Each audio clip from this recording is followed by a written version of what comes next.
a la presencia de una gran cantidad de zonas de impacto en Australia. Y decíamos que precisamente las dataciones de estas zonas de impacto permitieron entonces saber que en Australia hay más de 100 de esas zonas de impacto en esa zona, y que vienen a confirmar entonces la presencia de esas etapas diferentes, dos etapas de inicio de la formación de la Tierra que se consideran de gran importancia desde el punto de vista de las zonas de impacto, y que lógicamente vienen a comprobar que efectivamente el proceso de crecimiento de la Tierra se llevó en las primeras etapas a través de lo que son precisamente las zonas de impacto. ¿Ustedes saben, hace más de 400 años? Sí.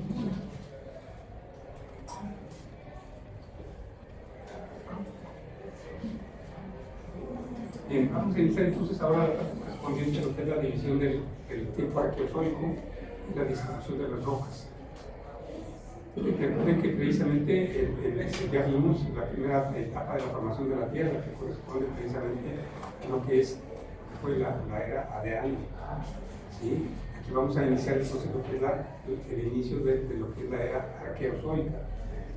Viene precisamente del término arcaicos, que quiere decir antiguo, y zoos, que en este caso está representando la presencia de vida, o sea, la vida inicial en la Tierra. Lógicamente, esta vida inicial de la Tierra se efectuó, si recuerdan, en la parte marginal de lo que fueron los cratones inicialmente. Ya vimos aquí en la clase pasada precisamente cómo se formaron los cratones y cuáles fueron las condiciones precisamente de formación de los primeros continentes en donde estaban esos cratones. Aquí están precisamente en estas condiciones lo que son precisamente las reconstrucciones que se han podido hacer de los diferentes continentes de Norteamérica, de Gondwana, todo eso que vemos aquí, en la parte correspondiente a los continentes de Europa y Asia, en esta zona. Y los cratones corresponden a estas manchas de color café oscuro que vemos en estos continentes. Y corresponde a las zonas que rodean estos cratones, pues se tienen lo que son las rocas un poco más jóvenes, que precisamente corresponden muchas de ellas a lo que es el tiempo arqueozoico. Recuerden que les he recomendado y les recomiendo una vez más precisamente esta imagen que es aquí, que es el resumen de los principales eventos de la historia de la Tierra. ¿Sí? Háganme caso, consíguenla. ¿Por qué? Porque es muy importante, sobre todo para que preparen los exámenes de la parte correspondiente, que va a ser los exámenes de si reprueban. Si reprueban el curso normal, entonces ven los exámenes precisamente que van a por fuerza que hacen por escrito. Ya no va a ser de esta manera, por tareas, sino que va a ser por medio de examen. Entonces, lógicamente, este tipo de datos son sumamente importantes porque quizá en todo lo que corresponde a la historia de la Tierra desde el punto de vista del clima, lo que es el nivel precisamente de los océanos en su tiempo, las características precisamente las atmosféricas, ¿sí? La aparición de los diferentes tipos de sedimentos en lo que es la historia precisamente de la geología en la Tierra, lo que corresponde al crecimiento de los continentes, cómo eran inicialmente y cómo fueron creciendo hasta nuestras fechas, hasta nuestros días, y lo que corresponde precisamente a los eventos tectónicos más importantes a través de la historia de la Tierra. Correspondientes todo esto a lo que son precisamente las condiciones orogénicas, es decir, la formación de montañas originadas por el choque de continentes a través de la historia. Y finalmente entonces, lo que son precisamente las características correspondientes a los cambios de la temperatura de la Tierra en toda su historia. Lógicamente, si nos basamos en el proceso de formación de la Tierra en el tiempo arqueozoico y anterior, en una Tierra caliente, si recuerdan, entonces la Tierra se ha estado enfriando a partir de ese tiempo hasta los días. Esto es entonces importante porque es lo que vamos a implementar ahorita. Estas son entonces ya en nuestro tiempo, son los diferentes, la reconstrucción de los diferentes continentes y la distribución de lo que son las rocas arqueozoicas correspondientes a lo que corresponden a los escudos brasileño, canadiense, etcétera, africano, y lo que corresponde entonces a las rocas que dijimos que nos rodean a estos rocas que son los escudos entonces son las rocas más antiguas de la Tierra y ya dijimos que corresponden a la parte inicial de la formación de los continentes a ese tiempo. Lógicamente en estas rocas arqueozoicas se encuentran las rocas que vimos como ejemplo de las muy antiguas para la base el monotema y la parte correspondiente al recambio. ¿Sí? La provincia de Izúa corresponde precisamente a estas rocas que ven ustedes aquí de la parte correspondiente a lo que son las zonas de Groenlandia. En Groenlandia se encuentra esta localidad de Izúa, donde, si recuerdan, se han encontrado rocas de 3.750 millones de años. Pero ¿cuál es la característica de estas rocas? Que son rocas sedimentarias. Y como característica más importante en Izúa es precisamente el hecho de que se trata de conglomerados. ¿Qué nos está indicando esto? Que entonces ya, si estos conglomerados tienen 3.750 millones de años, nos están mostrando que la Tierra ya se encontraba entonces en forma de generación de los continentes y que estos continentes estaban ya sujetos a todos los procesos alimentarios correspondientes. Pues si se trata de conglomerados, se trata entonces de restos de rocas preexistentes de edad de 3.750 millones de años. Como consecuencia, entonces, cuando se hablaba de que la Tierra tendría 4.000 millones de años de edad, pues entonces esto queda ya relegado, porque lógicamente si las rocas que estaban formando sedimentariamente tenían 3.750, lógicamente la edad de la Tierra ahora tiene más de 4.500 millones de años. ¿Sí? Esto es muy importante porque en esta localidad, como ya vimos, se encuentran restos muy bien definidos de antiguas rocas oceánicas, si se acuerdan. Las rocas precisamente que afloran aquí en la parte de Sudáfrica, en esta zona, corresponden a la zona de Barberton, en esta zona. Y recuerden que vimos precisamente chimeneas del inicio precisamente de la placa oceánica que está aflorando en este lugar. Y no únicamente se afloran estas rocas ígneas de tipo basáltico en forma de piloblavas, sino que además, como se recuerdan, presentan otras características importantes correspondientes al origen de las rocas continentales, de las placas continentales, como serían las chimeneas negras. En este lugar se encuentran chimeneas negras, y alrededor de esas chimeneas negras hicieron análisis de esas rocas y se encontraron bacterias, que vamos a ver dentro de un momento aquí fotografiadas, estas bacterias, de las cuales ya dimos el nombre, ¿se acuerdan? ¿Cómo se llamaban las rocas antiguas? Esas bacterias son isolatum, pero es la especie. ¿Y el género? Son las que producían el oxígeno. ¿Cómo? Las que producían el oxígeno. Sí, estas bacterias se consideran precisamente las más antiguas de la Tierra, corresponden al género Eobacterium. Eobacterium, y la especie es Isolatum. ¿Por qué? Porque se llaman Eobacterium. Eos quiere decir el origen de un día, o sea, la aurora, el inicio de un día. Entonces, Eos quiere decir el inicio de, ¿sí? Y Bacterium, pues el origen de las bacterias, son las bacterias más antiguas que se conocen. Y Isolatum, ¿por qué? Porque se utilizaron métodos para disolver precisamente las rocas de tipo sedimentario donde se encontraron. Y se pudo disolver la parte mineral correspondiente a lo que son los carbonatos y silicatos. Y lo único que quedó expuesto corresponden entonces a las zonas orgánicas. Y ahí se identifican esas bacterias del género Eubacterium y de la especie Isolatum. Entonces, estas dos localidades están aquí. Miren, aquí está Isua, en esta parte occidental de lo que es precisamente la zona de Groenlandia.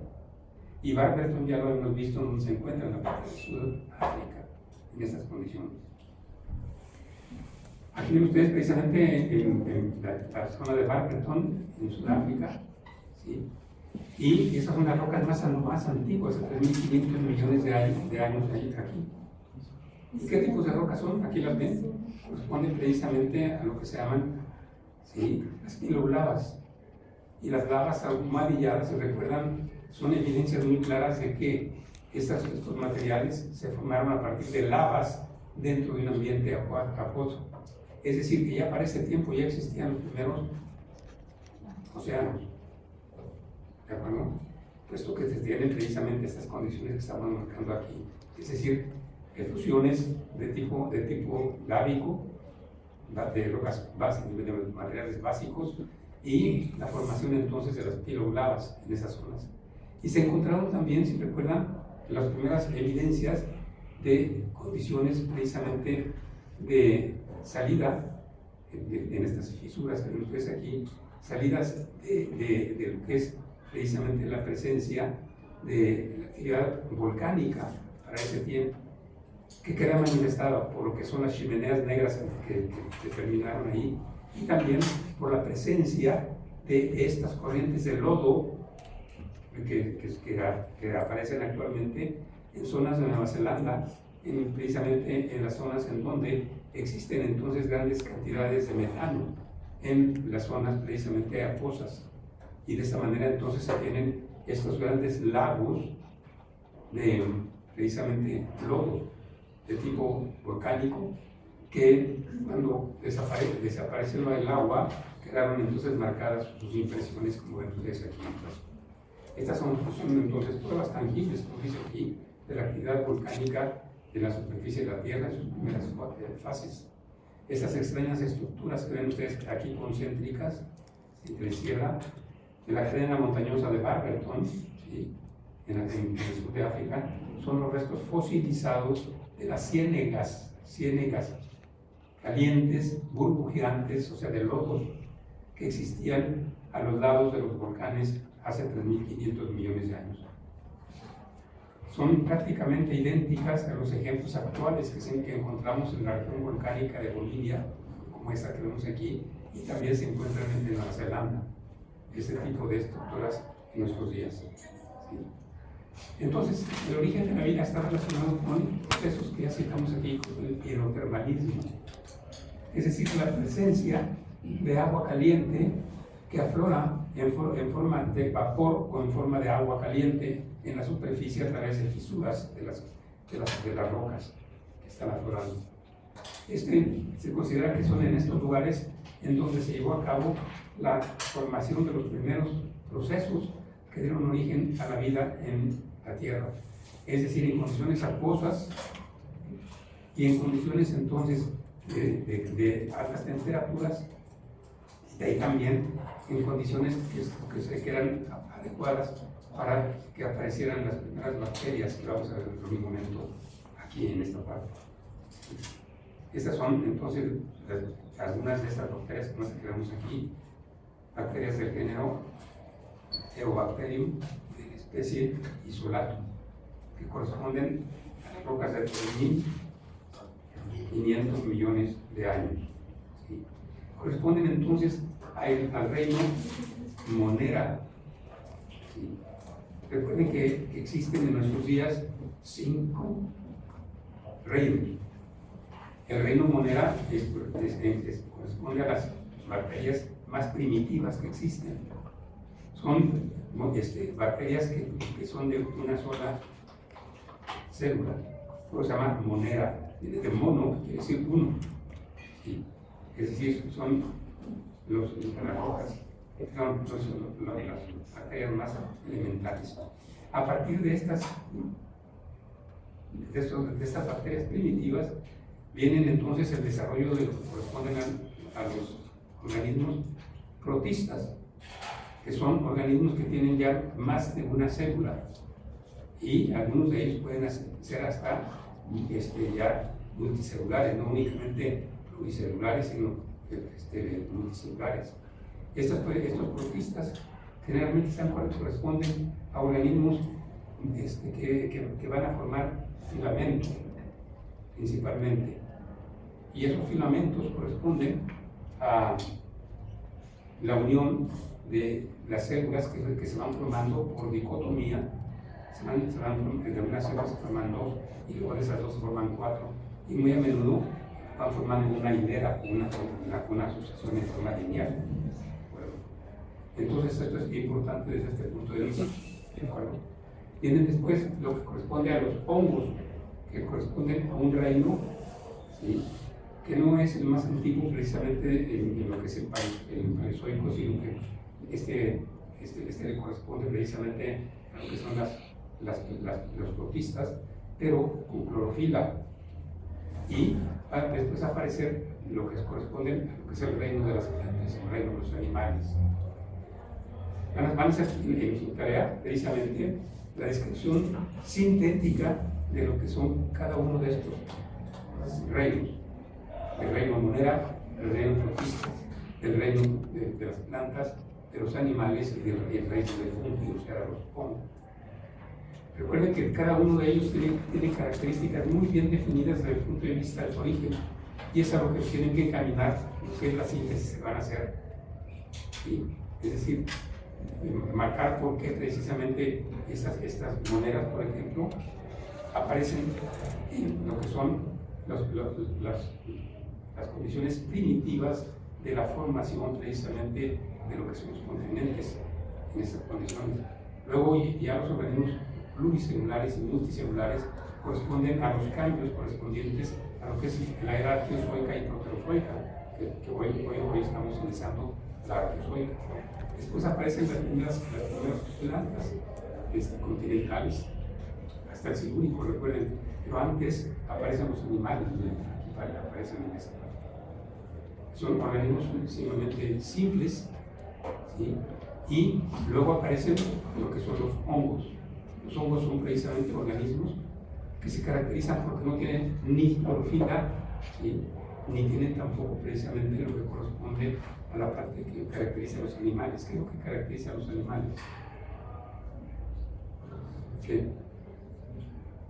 Los diferentes sistemas que tienen. ¿Cómo? Los diferentes sistemas que tienen. ¿Diferentes sistemas de qué? El motor, el sistema motor. A ver, habla fuerte para que... El sistema motor, los sistemas. Esto es una característica. Los animales precisamente nos caracterizamos porque somos precisamente organismos que nos movemos, que nos desplazan. A diferencia de las plantas que no se desplazan. Y esto está por verse. Pero estas son características. Además, las plantas tienen clorofila. Esto es una característica sumamente importante. ¿De acuerdo? Sí. Los hongos no tienen precisamente ni se mueven, aunque también no es cierto eso, porque hay unos hongos que se desplazan. ¿Sí? Pero una característica es que no tienen clorofila.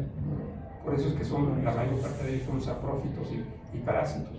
Es decir, viven de los animales y de las plantas principalmente. Entonces esto es lo que ustedes tienen que investigar y sintetizar en unas cuantas, en unos 2 renglones. Van a describir desde el punto de vista de la geología histórica la importancia del género monera, del reino monera, del reino protista, del reino fungi, de los hongos, del reino plantae, de las plantas, y del reino animalia, de los animales. ¿De acuerdo? Esto es muy importante porque la aparición de ellos va a depender mucho de las condiciones evolutivas que dan ustedes aquí, de las diferentes etapas evolutivas del Precámbrico. Lo que ven ustedes aquí, desde aquí hasta acá, corresponde al 87% del tiempo geológico. Es decir, esto corresponde a lo que es el Eón criptozoico, y el Paleozoico hacia adelante tenemos entonces lo que es el Eón fanerozoico. ¿De acuerdo? Por eso es que estas líneas que vemos aquí nos están marcando los diferentes orígenes. Miren, para las bacterias. Los diferentes tipos de bacterias están marcadas precisamente por la presencia de amoníaco, de lo que corresponde a lo que es el metano, todos estos elementos que fueron inicialmente atmosféricos y que ahora se encuentran en lo que son las atmósferas, bueno, la atmósfera actual, el CO2, y todo esto corresponde entonces a un proceso evolutivo. Y esto es muy importante en geología histórica, tienen que darse cuenta de que todos estos organismos, las bacterias, las plantas, los animales, aparecieron no por capricho, sino aparecieron porque la Tierra los obligó a ir cambiando e irse adaptando a las nuevas condiciones. Esto es sumamente importante desde el punto de vista de lo que es la evolución orgánica en la Tierra, con base en lo que es la evolución de la Tierra misma. Es decir, que la evolución orgánica depende de la evolución de la Tierra, tal cual. Yo les recomiendo que para este tipo de estudios que van a hacer o de conocimientos que van a lograr, vean estos son diferentes autores que están aquí marcados. Borodin, Netsov, que ven aquí, corresponde a Ivanov. Todos estos son precisamente los creadores de este tipo de estudios para lo que es el tiempo criptozoico, ¿sí? Y en particular este señor que es Schoff, de 1969.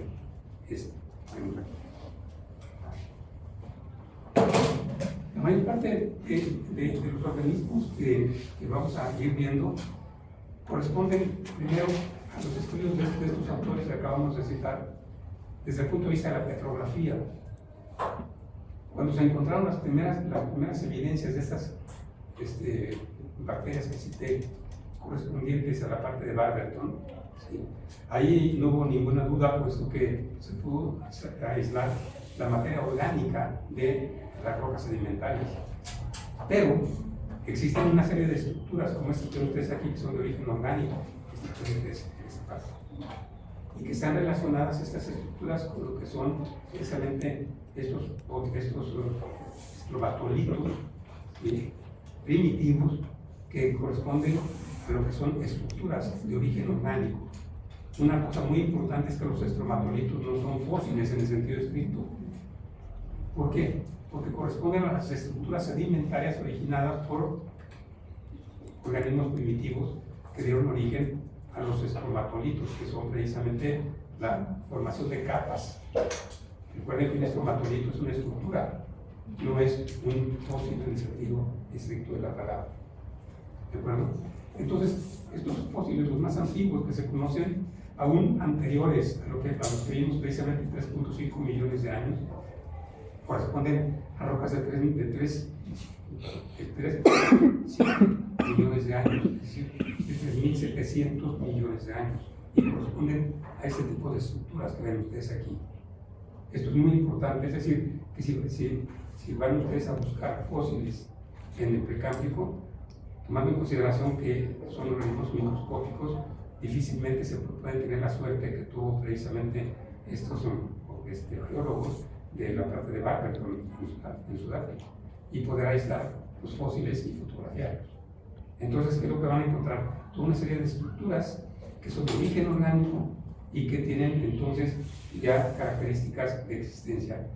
Esas estructuras pueden ser, como las vimos hace un momento, en forma de estromatolitos dómicos. Estos se llaman dómicos, porque forman estructuras que son en forma de proyección hacia arriba, en forma de un domo. Y también algunos estromatolitos estratiformes, como estos que ven ustedes aquí. Es decir, son estratos sumamente delgados, como los que se encuentran en los estromatolitos que tenemos en nuestros días, y que están constituidos, recuerdan ustedes, no por bacterias, sino que corresponden a la acumulación. Si recuerdan, un estromatolito está constituido precisamente por una acumulación, ¿sí?, de material que esas algas originales, porque se trata de algas originales, son algas precisamente y como tales que tienen clorofila, y como tales entonces viven precisamente en condiciones acuáticas. ¿Sí? Esas condiciones acuáticas entonces si ustedes recuerdan, hacen que estas algas que producen toda una serie de condiciones en el medio acuoso de tipo gelatinoso, hacen que actúen entonces en el día, puesto que son algas, son entonces fotosintéticas, como consecuencia son del reino vegetal. Y entonces actúan únicamente cuando está la luz del día. Cuando la luz desaparece la luz del día, entonces ya no actúa la fotosíntesis. Pero entonces, ¿qué es lo que sucede con esa gelatina que va a recibir la caída de lo que son las partículas sedimentarias y van a ir formando capitas? Ese es el origen precisamente de lo que son los estromatolitos. En realidad el estromatolito no representa entonces a los organismos, sino que representa las estructuras de esos organismos que formaron esas capas que vemos aquí. Y pueden ser entonces estromatolitos dómicos, como vemos aquí, o estromatolitos, como vemos ustedes aquí, estratiformes, formando estratos. ¿De acuerdo? Ven ustedes, por ejemplo, estas imágenes son excelentes. Son de los primeros trabajos que se hicieron en los años 80, aquí está Schock, que vimos hace un momento, ¿sí? Correspondientes a los primeros descubrimientos de la biosfera en lo que corresponde al león criptozoico. Sí. Bueno, ¿qué tan recientes pueden llegar a ser las estructuras de estromatolitos? Pues son tan recientes como las que podemos ver en los estromatolitos de nuestros días. ¿En dónde hay en México? ¿En dónde están formando en este momento? Bueno, es que yo había escuchado que en la parte del agua de Chichica, en Hidalgo. En la Chichica precisamente hay estromatolitos y esos están formándose precisamente por esas bacterias. En realidad son bacterias que trabajan únicamente cuando hay luz solar, porque tienen clorofila. ¿Sí? Y mientras producen clorofila, ¿qué más producen? Oxígeno. Esa es la gran ventaja que tenemos, que el oxígeno que respiramos está originado por el reino vegetal. ¿De acuerdo? Y estos organismos aparecen desde aquí 3.500 millones de años en Australia. Esa parte. Esto corresponde a estos globos y también a estas capas que ven ustedes aquí. Otros de ellos, también en Australia, con 3.500 millones de años, son estos que vemos aquí, se fijan, son una gran cantidad de capitas, son de tipo estratiforme en esta zona, de esas capitas. Entonces, esto nos está indicando la existencia de todos estos organismos que dieron origen a estos estromatolitos. En este caso son lo que se llaman estromatolitos bulbosos. Aquí los ven por la forma que tienen precisamente bulbosa. O columnares, como estos que vemos aquí, que crecen verticalmente. ¿Sí? Y también hay unos que son nodulares, que forman nódulos. Entonces, todas estas son precisamente evidencias de la existencia de vida del Cámbrico. Y aquí estos son de 3.100 millones de años. ¿De acuerdo? Entonces, dependiendo del tiempo, se requieren diferentes condiciones marinas, y en estas condiciones marinas hay diferentes ambientes para dar origen a diferentes estructuras de tipo sedimentario. ¿De acuerdo? En algunos casos, como los que vimos anteriormente, son estructuras que tienen una composición uniforme, pero en otros casos estas estructuras están relacionadas con calizas y con pedernal, es decir, con precisamente rocas calcáreas y también silíceas, como se llama pedernal. Y eso corresponde también a Sudáfrica y también a Australia, de 2.800 a 2.600 millones de años. Aquí ven las evidencias que se tienen de ellos, precisamente. ¿Sí? Y pueden ver aún las estructuras de tipo sedimentario, si se fijan, conservadas. Aquí ven lo que son precisamente las estructuras precisamente correspondientes al avance de las mareas. Eso que ven ustedes en la parte inferior de esta imagen inferior que vemos ahí. ¿Sí? Esto lógicamente está estructurado por medio de lo que son organismos que le dan esta forma a estas estructuras. Otros son precisamente, ¿sí?, como estos que tenemos aquí, que dan origen a un crecimiento vertical, pero en capas, como ven ustedes, una capa tras otra, tras otra, tras otra, tras otra. ¿De acuerdo? Entonces esto da origen a estromatolitos de otra estructura. Esto es muy importante desde el punto de vista de que generalmente tenemos la idea de que los estromatolitos son estructuras muy grandes, ¿sí?, y en forma bulbosa, que van creciendo verticalmente. Pero no, si se fijan, hay muchísimos estromatolitos de diferentes estructuras con diferentes características. Pero lo que es importante es que estos, por ejemplo, corresponden a los 2.800 millones de años. Que vemos aquí. ¿Sí? En otros casos, entonces, se encuentran precisamente estromatolitos con microfósiles que son dudosos. Es decir, recuerden que cuando hablamos de estromatolitos estamos hablando de estructuras originadas por organismos. En este caso, por ejemplo, esto que ven ustedes aquí, estas capas, en ellas se encuentran los organismos que les dieron origen, que corresponden entonces a organismos no del reino Monera, sino del reino subprotista. Eso también son protistas, miren. Entonces se puede ir siguiendo la historia de los organismos de este tipo en las rocas sedimentarias correspondientes a lo que es toda la parte del León criptozoico. Ya a los de 1.500 o 2.500 millones de años ya existían entonces también toda una serie de microfósiles dudosos, como ven ustedes aquí, en pedernales, ¿sí? Y también en condiciones precisamente de fierro sedimentario. ¿Por qué son importantes estos? Porque se encuentran generalmente en los grandes yacimientos de fierro del mundo. Los más grandes yacimientos de fierro del mundo se encuentran precisamente en el Precámbrico de Australia, si recuerdan.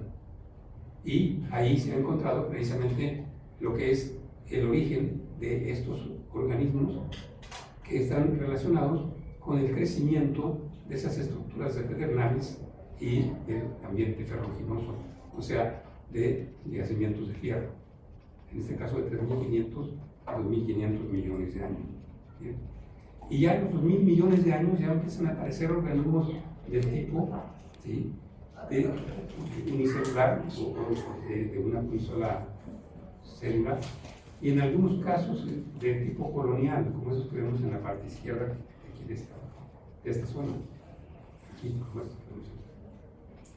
Estos tipos de estructuras han sido encontrados en diferentes localidades, no únicamente en lo que corresponde a la parte de Australia, sino también a la parte correspondiente aquí se corresponde a Australia, por cierto, esto corresponde a las formaciones de Gomfrey en esta zona.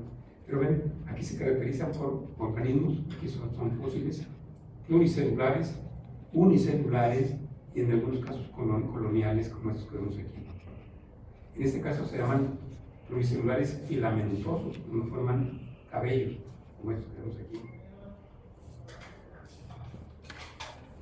Y aquí están estas especies, aquí las ven las bacterias de 3.500 millones de años.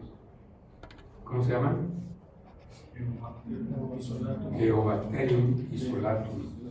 Geobacterium isolatum. ¿Sí? ¿Aquí los ven? ¿Sí? Fueron entonces aisladas de las rocas que las contenían y les dieron un color, eso sí es completamente de la parte de la fotografía, que les dieron colores diferentes. Pero aquí están las bacterias. ¿De qué tipo de bacterias son estas?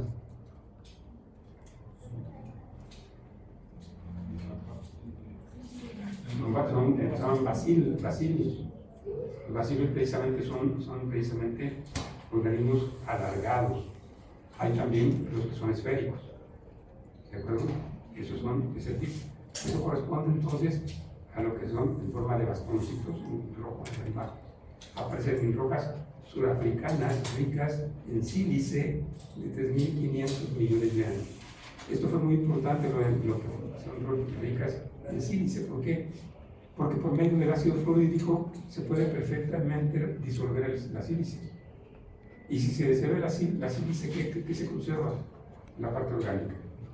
Por eso se llaman Eubacterium isolados. Se pudieron aislar. ¿Sí?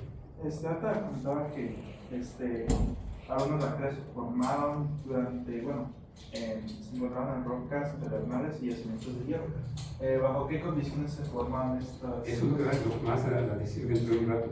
Porque según yo, si dice yacimientos de hierro es que sí, en condiciones altas de temperaturas. ¿Por qué?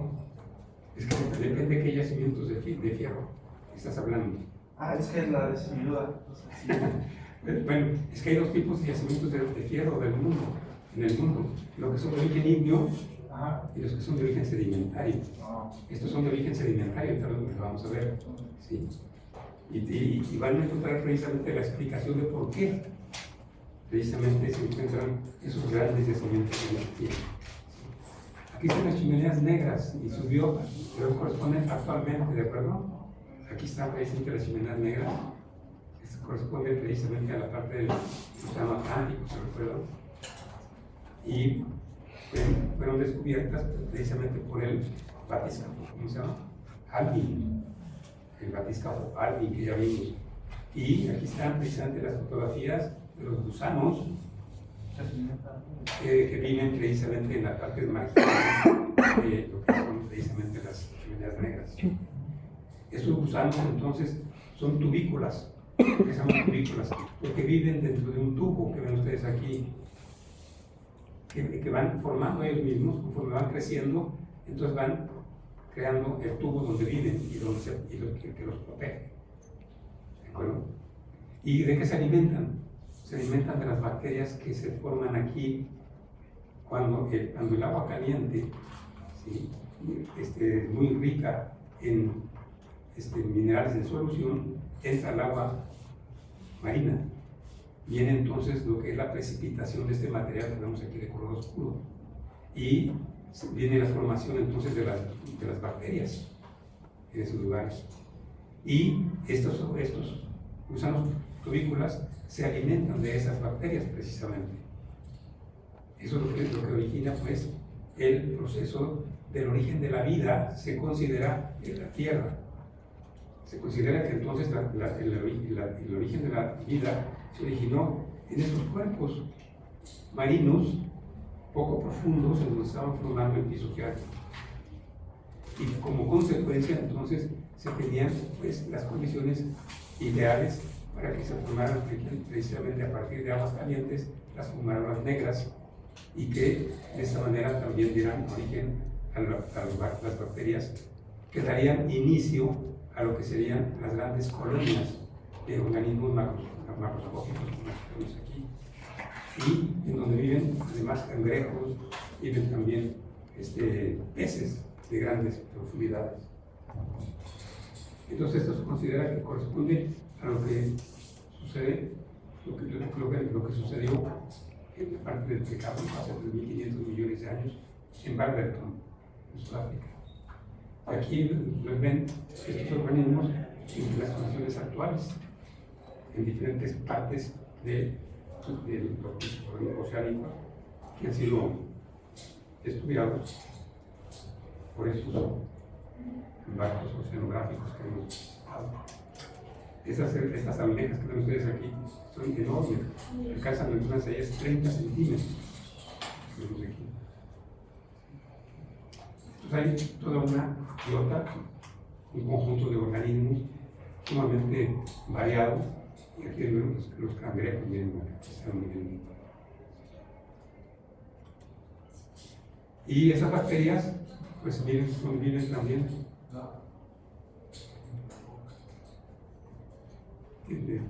¿Ya llevamos petrografía? ¿No llevamos petrografía? ¿Todos ustedes van a llevar fotografía? No.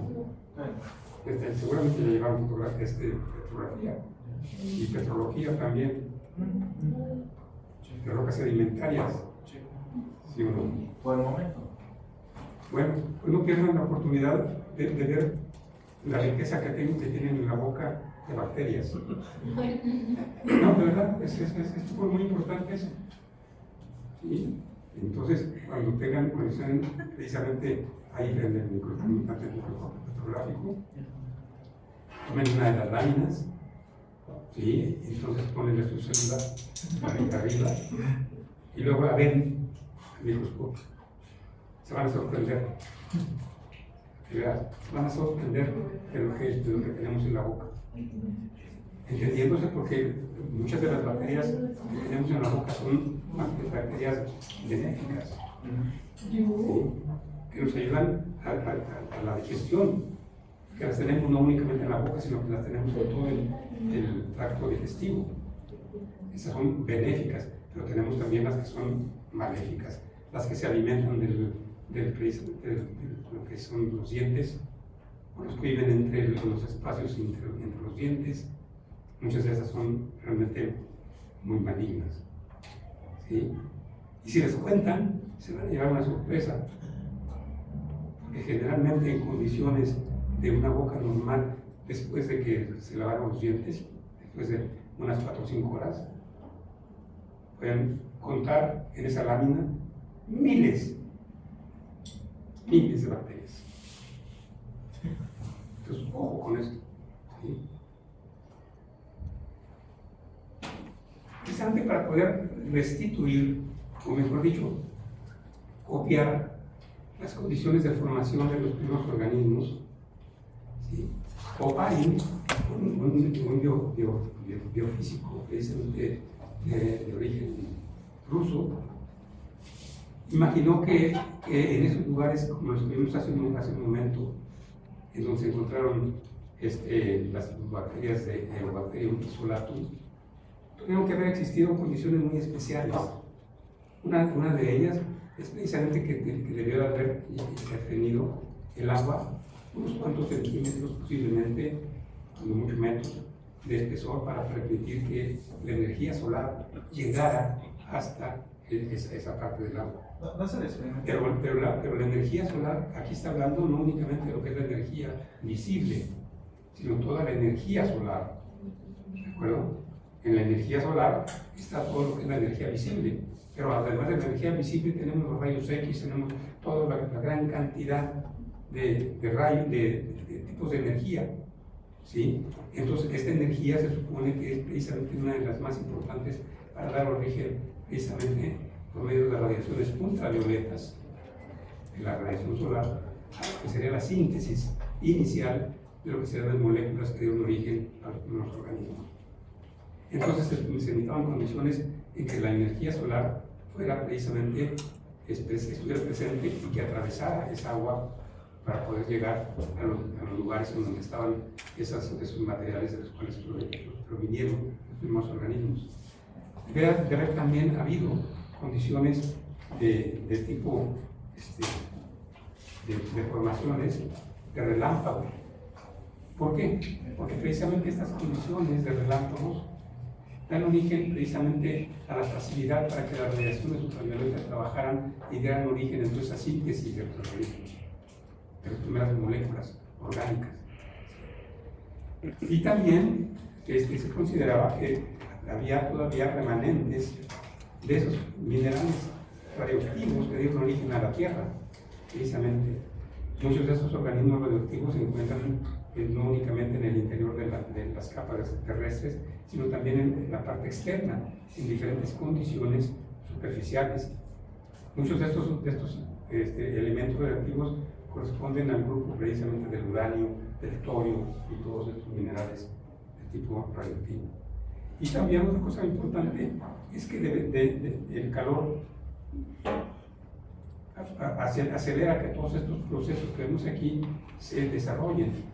Y entonces se considera que los procesos volcánicos que ya existieron desde antes, si recuerdan, para dar origen a la primera corteza de los continentes, estos procesos volcánicos actuaron calentando esa agua en la cual se tenían precisamente condiciones de reproducción. Con base en estas características, entonces, se reprodujeron precisamente esas condiciones en un laboratorio, precisamente tomando como base los datos de Oparin. ¿Sí? Él estuvo aquí hace como 50 años precisamente y fue un éxito pues, muy grande porque pues, era en ese tiempo, hace 50 años, pues una gran personalidad a nivel mundial. Y con base precisamente en lo que él nos explicó aquí en México, ¿sí? En su venida, en 1953, un estudiante precisamente apellidado Miller en Estados Unidos en 1953 creó esas condiciones en este equipo que vemos aquí. Es decir, un equipo en donde hubiera agua, en este caso, agua completamente limpia, ¿sí? Con el objetivo de que para este experimento no hubiera ninguna contaminación orgánica, ni atmosférica, ni acuosa. Entonces era agua varias veces destilada. Con base en esa destilación, se tuvo precisamente que calentar el agua en esta parte de aquí. Aquí había una válvula en este sistema y aquí, en ese matraz, la zona en que se calentaba. Aquí había entonces un calentón en esa parte. Y este sistema, este tubo, ascendía para que el vapor que se formaba aquí, calentando el agua, llegara hasta este lugar que vemos acá de color rojo, en esta zona aquí. En esa bombilla de vidrio se tenía precisamente una atmósfera constituida precisamente por los elementos que citamos hace un momento, de tipo atmosférico. Y para precisamente, antes de hacer trabajar todo el sistema, se extraía completamente la parte correspondiente a los gases que estaban aquí en este recipiente, y después se hicieron precisamente que llegaran a esta bombilla roja que vemos aquí.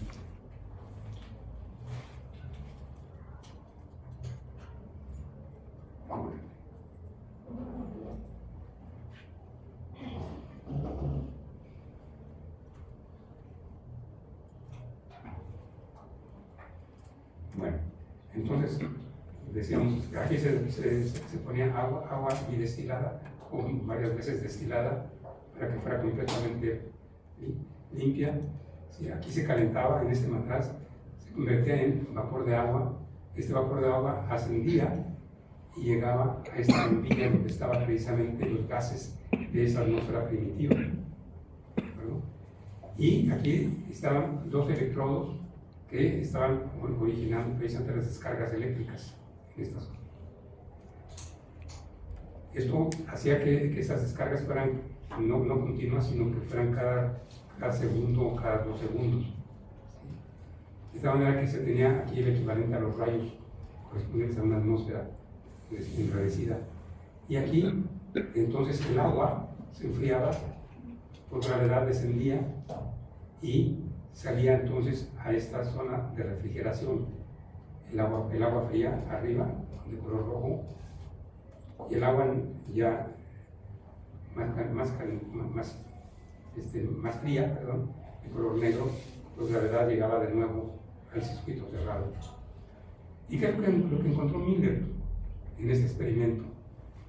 Pues primero se desesperó muchísimo porque estuvo trabajando varias semanas haciendo esto, y en las primeras semanas no encontraba ningún cambio en el agua que se producía.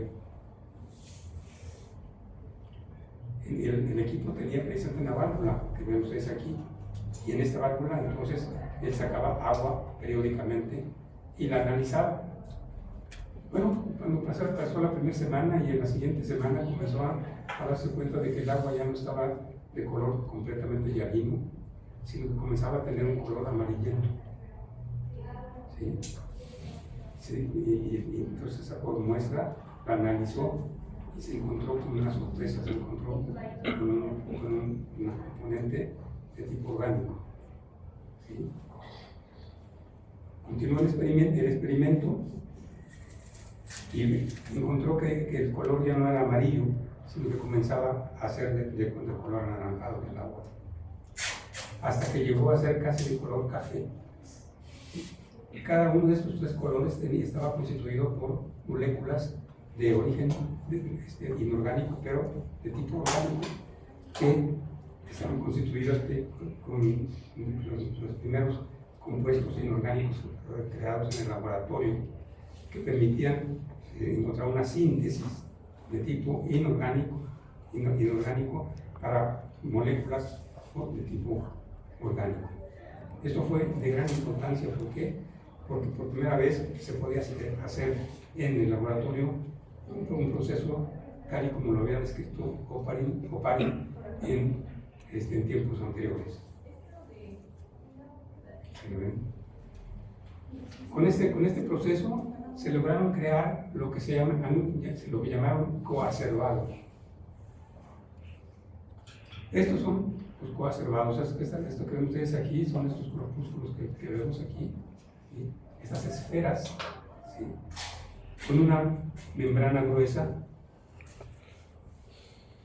que tiene como característica, que tiene como característica principal el que se desarrolla en agua, precisamente, en donde se tienen toda una serie de sustancias que están relacionadas precisamente con las que dieron origen a los colores del amarillo al anaranjado que se están anteriormente en ese ambiente. Y una de las cosas que encontraron fue que se iban formando estos corpúsculos que vemos aquí, los coacervados, que tenían una característica muy importante.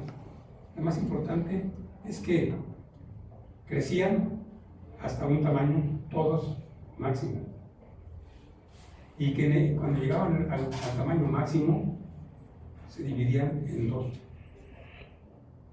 Y si seguía el proceso entonces de alimentación, esto pues daba origen a la división de la nueva en dos, y iban formando entonces grupos en forma alargada o en forma de cúmulos.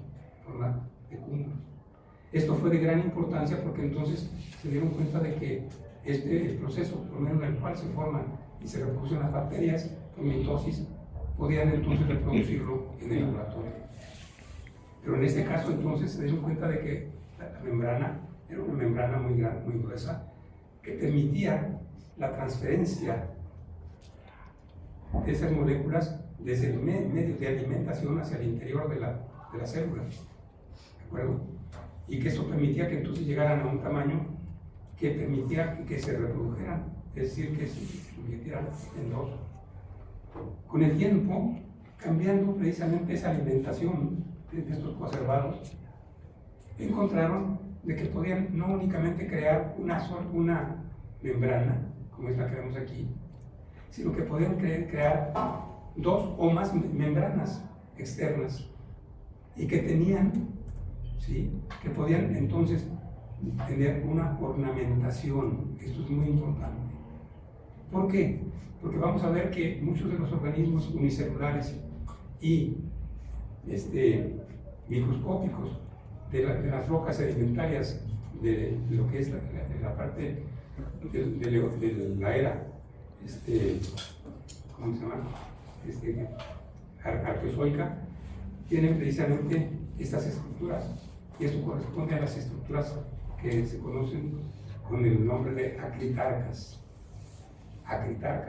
Si ustedes leen los libros modernos de micropaleontología o de paleomicrontología, van a encontrar precisamente las acritarcas. Son precisamente estos organismos que se encuentran caracterizando ambientes marinos de tiempos arqueozoicos, y no únicamente arqueozoicos, sino también de tipo proterozoico y aún de la parte paleozoica. ¿Qué características tienen estas ¿cómo se llaman? Acritarcas? Las características son precisamente que son consideradas como bacterias inicialmente, pero después se dieron cuenta de que corresponden realmente a organismos que ya tenían clorofila, es decir, del tipo de las algas microscópicas. Y que esas algas microscópicas entonces permitían perfectamente, ¿sí?, desarrollarse, como lo ven ustedes aquí, en esta parte. Estas algas unicelulares, en la frontera de la vida, dice ahí, se parecen mucho a las esferas inertes que vimos de los coacervados, que se forman cuando los aminoácidos atraviesan lava caliente y se mezclan con agua de lluvia. Esto es importantísimo, ¿por qué? Porque entonces estos ya son organismos, estos, ¿sí?, que son algas unicelulares, que tienen clorofila y que entonces se reproducen de la misma manera como vimos los coacervados anteriores, es decir, por medio de mitosis. Y últimamente, y esto corresponde al año del 2012, ¿sí?, se dieron cuenta de que podían crear ya bacterias artificiales.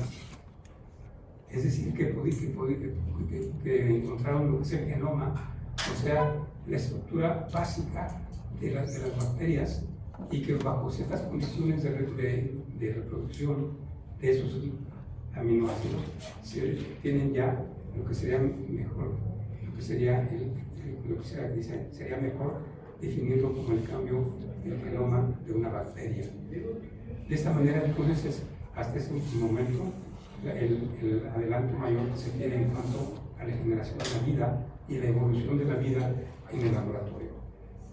¿De acuerdo? Y esta evolución de la vida, ¿sí?, que tanto lo que corresponde a la litosfera, puesto que se encuentra generalmente en rocas principalmente sedimentarias, va entonces evolucionando desde lo que serían los organismos del tipo de Eubacterium insulatum, hace 3.500 millones de años en esa parte, y el cambio a organismos cada vez más y más complejos que dieron origen a organismos ya de tipo pluricelular y aún multicelular en estas condiciones, y lo más importante, la parte correspondiente precisamente a lo que es el sexo en esa parte. Y al aparecer el sexo, entonces los organismos ya masculinos y femeninos, entonces aparece otro fenómeno, pero en este caso muy diferente, la muerte. Porque hasta entonces no existía la muerte, los organismos no morían, puesto que su reproducción mitótica permitía que la misma sustancia se reprodujera n veces. Pero ya cuando aparece entonces la parte de lo que serían las células eucarióticas, ¿sí?, o sea, la sexualidad, entonces apareció la muerte, y de ahí dependemos nosotros precisamente de esas condiciones. Porque ya, si bien la evolución fue mucho más rápida, como la ven ustedes aquí está, la evolución se hizo mucho más rápida, originó entonces también una enorme variedad de organismos que utilizaron precisamente estas condiciones previas para poder dar origen a diferentes organismos adaptados a diferentes condiciones para lo que fue la parte terminal de lo que fue el león criptozoico, y dar origen también a lo que sería la parte inicial de las condiciones de la atmósfera moderna que vemos aquí. Para este tiempo, entonces, ya las condiciones oxigenantes en la atmósfera fueron muy importantes, y como consecuencia, los organismos animales ya eran importantes aquí también. Y esto es lo importante, entonces, que ven ustedes la dependencia que tenemos los organismos animales de los organismos vegetales, no únicamente en lo que corresponde al alimento, sino también en lo que corresponde al oxígeno que respiramos. Entonces somos dependientes absolutos de lo que son los organismos verdes, o sea, los organismos con clorofila. ¿Tienen preguntas? Vamos a dejar esto entonces aquí. ¿Sí? Vamos a ver a partir de